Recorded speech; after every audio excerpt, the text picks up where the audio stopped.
Best food for in Ongole bus stand. Bus stand వచ్చేసి మనకి ఈరోజు నేను చూపించేది బెస్ట్ ఫుడ్ అండి ఒంగోలు బస్ స్టాండ్. మామూలుగా అయితే బస్ స్టాండ్లో బెస్ట్ ఫుడ్ అనేది ఎక్కడ దొరకదు. బట్ ఒంగోలు ఏంటండి, ఒక రెస్టారెంట్ ఆల్రెడీ వాళ్ళు రన్ చేశారు. దాన్ని రీమోడలింగ్ చేసేసి దాని యొక్క ప్రోడక్ట్ స్ట్రెంత్ని మార్చేశారండి.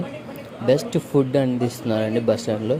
ఈ ఫుడ్ స్టాల్ వచ్చేసి మనకి విజయవాడ బస్ రూట్కి ఆపోజిట్లో, బస్ రూట్ యొక్క స్టాప్ ఎక్కడైతే ఉంటుందో విజయవాడది, దానికి ఆపోజిట్లోని ఈ రెస్టారెంట్ ఉంటుంది. ఎవరైనా వచ్చేసి మీరు ఫుడ్ టేస్ట్ చేయాలనుకుంటే బస్ స్టాండ్లో విజయవాడకి ఆపోజిట్లో ఉన్న, విజయవాడ బస్ స్టాండ్కి ఆపోజిట్లో ఉన్న ఈ టిఫిన్ సెంటర్లో మీరు తినచ్చు.